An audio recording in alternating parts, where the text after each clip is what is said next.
मुअज़्ज़ज़ सामिन इकराम और उम्मत मुस्लिमा की मुक़द्दस माँओं, बहनों और बेटियों, अस्सलामु अलैकुम वरहमतुल्लाहि वबरकातुहू। आज हम जिस मौजू पे बात करेंगे वो है कि क्या खुशबू लगाने से जिन्नात इंसान के साथ चमट जाते हैं? क्या खुशबू लगाने से इंसान के साथ जिन्नात चमट जाते हैं?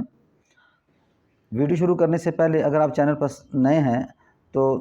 चैनल को सब्सक्राइब कर दें, बेल आइकन के बटन को दबा दें ताकि आइंदा आने वाली वीडियो मेरी आप तक पहुँचती रहे। सबसे पहले हमने ये देखना है कि आप सल्लल्लाहु अलैहि वसल्लम खुशबू के बारे में क्या फ़रमा रहे हैं, और जो बात आप सल्लल्लाहु अलैहि वसल्लम की ज़ुबान से निकली है वो हक़ और सच है, और उसी पे यकीन करके हमने आगे ज़िंदगी गुजारनी है, और उसी की सारी जो शिकें हैं उनको सामने रख के हम इस बात को सामने लाएंगे कि क्या खुशबू लगाने से इंसान के साथ जन चमट जाते हैं। सबसे पहले कि भी औरतों के लिए खुशबू लगाना, बाज़ार में जाना शर्म ये हराम है कि खुशबू, ऐसी खुशबू जिसकी महक हो या जिसकी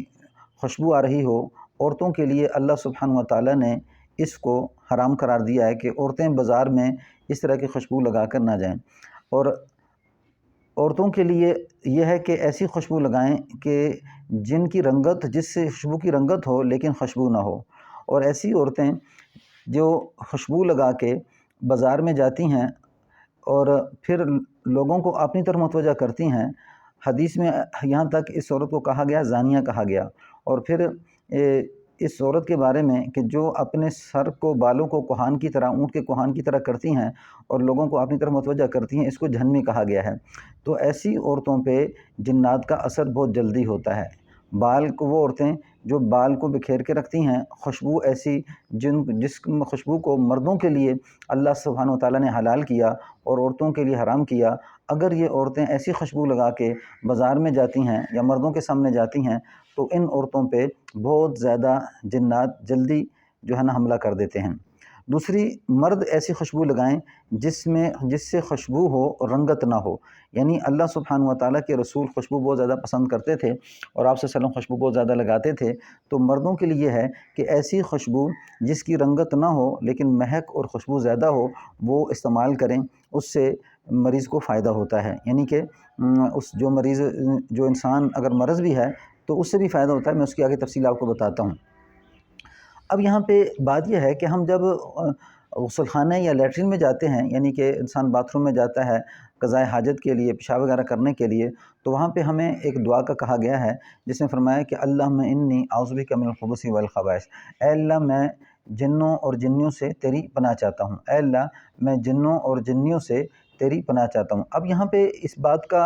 इल्म होता है कि अब बैतुल-ख़ला में जाके इंसान ये जो दुआ मांग रहा है बैतुल-ख़ला से दाखिल होने से पहले, तो यहाँ पे यानी कि बाथरूम के अंदर, ग़ुस्लख़ाने लैट्रिन के अंदर जहाँ पे इंसान पेशाब वगैरह करता है, क़ज़ाए हाजत पूरी करता है, तो वहाँ पे जिन्नात का बसेरा होता है, वहाँ पे जिन्नात का बसेरा होता है। इसी करके अल्लाह सुब्हानहू व तआला ने अपने नबी सल्लल्लाहु अलैहि वसल्लम की ज़बान से ये कहलवाया कि बस जब तुम बैतुल-ख़ला में जाओ तो अल्लाह की पनाह मांग के जाओ ताकि वो जिन्नात और जिन और जिन्नियाँ तुम्हारे ऊपर हमला ना कर सकें। तो अब हमें ये पता चला कि जिन्नात गंदगी के ऊपर रहते हैं। यहाँ से ये पता चला कि जिन्नात गंदगी के ऊपर रहते हैं। और जिस तरह इंसानों के अंदर अच्छे और बुरे लोग होते हैं जो निजासत को बहुत ज़्यादा पसंद करते हैं, और कुछ ऐसे होते हैं जो अपनी पाकबाज़ी को बहुत ज़्यादा पसंद करते हैं, अगर उनसे ज़रा सी भी कोताही पाकबाज़ी के अंदर हो तो वो क्या होता है कि वो उसको कोशिश करते हैं कि उसको ख़त्म किया जाए। लेकिन यहाँ पे ये बात बहुत ज़रूरी है समझना कि ये जो हम कहते हैं कि वहाँ पे जहाँ पे जिन्नातों का बसेरा होता है कि जहाँ ये वीरानी जगह में रहते हैं, इसी तरह खंडरात के अंदर रहते हैं, कसी नालों के अंदर रहते हैं, तो वहाँ पे 2-3 किस्म के ऐसे जिन्नात होते हैं, जैसे ईसाई हो गए, हिंदू हो गए, सिख हो गए, यानी उनके मुख्तलिफ़ मज़हब होते हैं। उनमें से अगर कुछ मुसलमान भी हों लेकिन फ़िस्क़ व फ़ुजूर के अंदर मुब्तला होते हैं। तो अब यहाँ पे क्या होता है कि चूँकि जिस तरह इंसान की आदत गंदगी की होती है, वो अच्छी खुशबू को या अच्छे तरीके से ज़िंदगी गुजारने को पसंद नहीं करता, यानी अखलाक उसके जो है ना अच्छे नहीं होते। इसी तरह उसकी जो ज़िंदगी पाकबाज़ी है, नमाज़ों का एहतमाम नहीं होता, इसी तरह कुरान पाक की तिलावत का एहतमाम नहीं होता, उनकी एक फ़ितरत बन चुकी होती है। इसी तरह कुछ जिन्नात की फ़ितरत बन चुकी होती है कि वो क्या करते हैं, गंदगी को पसंद करते हैं, फ़िस्क़ व फ़ुजूर को पसंद करते हैं। जब उनके सामने چونکہ آپ صلی اللہ علیہ وسلم خوشبو کو پسند کرتے تھے، تو جب ان کے سامنے کیا ہو کہ خوشبو لگا کے جایا جائے تو انہیں تکلیف ہوتی ہے، اس تکلیف کی وجہ سے پھر وہ انسان کو کچھ تکلیف دیتے ہیں۔ اللہ اور اللہ کے رسول کو جو پسند ہے وہ شیطان کو ناپسند ہے، یعنی جو چیز اللہ اور اللہ کے رسول کو پسند ہے وہ شیطان کو ناپسند ہے۔ تو یہاں پہ یہ بات سمجھ لینا ضروری ہے کہ ہم نے وہ کام جو اللہ کو پسند ہے، اللہ کے رسول کو پسند ہے، شیطان کو ناپسند ہے، تو خوشبو آپ صلی اللہ علیہ وسلم کو پسند تھی اور شیطان کو یہ ناپسند ہے، یعنی یہ وہ شیطان خبیث ہیں جو دین سے ہٹے ہوتے ہیں، کیونکہ جنات میں بھی مسلمان ہیں، اسی طرح مختلف قسم کے مذاہب کے ہوتے ہیں۔ تو شیطان کو ایسی چیز جو مطلب کہ اللہ کے رسول کو اور اللہ کو پسند ہو وہ اسے ناپسند ہوتی ہے۔ اب شیطان کی جو غذا ہے وہ حدیث کے اندر آتا ہے کہ ان کی خوراک گندگی ہے، جیسے آپ دیکھیں گوبر ہے، فرمایا کہ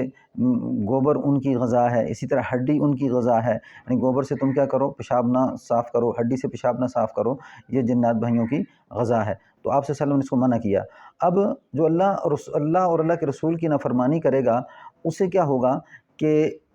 یہ جو چیز جنات کے اندر ہے بری تو وہ انہیں اچھی لگتی ہے، اور شیطان یہ چاہتا ہے کہ کسی طرح یہ انسان برائی کے اندر لگا رہے اور یہ ہے کہ نیکی سے ہٹ جائے۔ تو ایسے جنات جو ہوتے ہیں شریر قسم کے، وہ فسق و فجور اور یعنی ان لوگوں کو پسند کرتے ہیں جو دنیا کے اندر فساد پیدا کرتے ہیں، اور نیک لوگوں کو پھر وہ تکلیف دیتے ہیں۔ جیسے کھنڈرات میں ایسی جگہ پہ چلے جائیں جہاں شریر قسم کے جنات ہوں گے تو آپ کو قرآن پڑھنے سے آپ کو تکلیف دینے کی کوشش کریں گے، اسی طرح خوشبو لگانے سے آپ کو تکلیف دینے کی کوشش کریں گے۔ لیکن اب اس کے اندر روحانی قوت کتنی ہے انسان کی، اگر اس کے اندر انسان کے اندر روحانی قوت ہے تو وہ کیا کرے گا، اس کا مقابلہ کرے گا، وہ ڈرے گا نہیں، اور وہ روحانیت کو مضبوط کرے گا، تو اس سے وہ پھر جنات جلدی حملہ نہیں کر سکتے۔ اور بعض خوشبوئیں ایسی ہوتی ہیں کہ جو جنات کو زیادہ تکلیف دیتی ہیں، جیسے کعبہ کے غلاف کی خوشبو ہے، اسی طرح جیسے بیت اللہ کو جو جن دھونیوں کے ساتھ جو ہے نا دھویا جاتا ہے وہ خوشبوئیں ہیں۔ تو ان سے کیا ہوتا ہے کہ جنات کو کچھ تھوڑی بہت تکلیف ہوتی ہے، کہ کیونکہ یہ وہ خوشبوئیں ہیں کہ جو خاص طور پہ اللہ کے گھر کے لیے استعمال ہوتی ہیں، اور ایسی خوشبوؤں سے جنات کو زیادہ تکلیف ہوتی ہے۔ تو اس کر کے روحانی طور پہ انسان اگر مضبوط ہوگا اور شیطان کو وہ چیز خوفزدہ کرے گی اور وہ جلدی حملہ نہیں کر سکے گا، لیکن اگر شیطانی قوت انسان کے اندر زیادہ ہے، اسی طرح روحانیت کی کمی ہے اور وہ انسان ڈرنے والا ہے جنات سے اور اسی طرح کی مختلف چیزوں سے، تو وہ چیزیں جلدی انسان کے اوپر حملہ کر دیتی ہیں۔ تو اس کر کے یعنی کہ اصل بنیادی چیز روحانیت کو جو ہے نا مضبوط کرنا ہے، اور وہ روحانیت کس سے مضبوط ہوتی ہے؟ نماز پڑھنے سے، اسی طرح قرآن پاک کی تلاوت سے، اور اسی طرح یعنی جب کسی کو اوپر بیماری آ جائے تو پھر قرآنی آیات کو بار بار یعنی جس کو رقیہ کہا جاتا ہے اس کو سننے سے روحانیت بڑھتی ہے، اور اس طرح پھر جنات انسان کے جسم سے نکل جاتے ہیں۔ تو اس میں اگر اس طرح کا مسئلہ ہو تو اس میں انسان کیا کرے کہ جس انسان کو تھوڑا ڈر ہو کہ اس طرح کا مسئلہ میرے ساتھ ہے کہ جنات کا مسئلہ ہے، تو وہ رقیہ سنیں جس میں جنات کی آیتیں ہیں، جیسا کہ منزل ہے، لیکن منزل ایک دفعہ پڑھنے سے انسان ٹھیک نہیں ہوتا، یہ رقیہ ہوتا ہے جنات کے توڑ کا، تو اس کو اگر سنتا ہے تو اس سے الحمدللہ اس کے اندر سے وہ کفیت ختم ہو جاتی ہے، الحمدللہ مریض ٹھیک ہو جاتا ہے۔ یہ تھی کچھ گزارشات۔